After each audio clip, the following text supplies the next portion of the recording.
After Avengers Endgame, Thor completely let himself go. Inside a cave, the Rockman Korg casually recounts Thor's tragic life. Thor's early years were actually happy. As the son of Odin, the king of the gods, even when he was just a little kid, he was treated as a warrior and taken onto the battlefield by his mother. Over time, Thor grew from a child into a strong and charismatic god of thunder. Later, Thor dated one girlfriend after another, regardless of race or species. There were pirates and even a wolf that looked like a woman. But the one he could never forget was the Earthling astronomer, Jane. Unfortunately, Jane broke up with him through a handwritten letter. After that, Thor lost his mother, his father turned to dust, and friends whose names he could barely remember left him one by one. He went through the destruction of Asgard, watched his brother and Heimdall die with his own eyes, and faced Thanos, the madman who wanted to wipe out half the universe. Thor blamed himself for missing the fatal blow with his axe. From then on, he became a depressed, overweight shut-in. In just 5 years, he went from a muscular warrior to an out-of-shape man.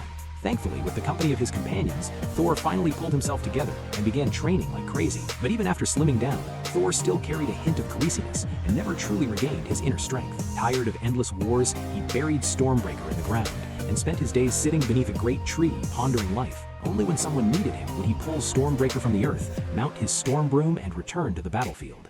War soon broke out again. The gods of a distant planet were murdered by a mysterious figure, and the temple was taken over by savage monsters.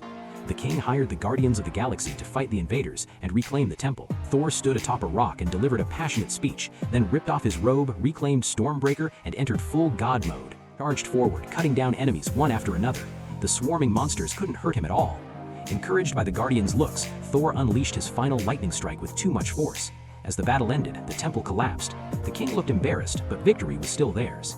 To repay Thor and the team, the king gifted them 2 giant goats. One was called Tooth Gnasher, the other Tooth Grinder. In Norse mythology, these are the goats that pull Thor's chariot.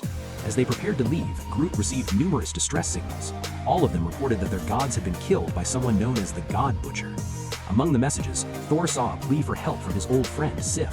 With so many people in need, Thor and Star-Lord split up. Thor set off with Korg and the 2 goats. They arrived in a frozen wasteland where the corpse of a giant beast lay on the ground. Sif had lost an arm. From her, Thor learned that the God Butcher's next target was New Asgard on Earth.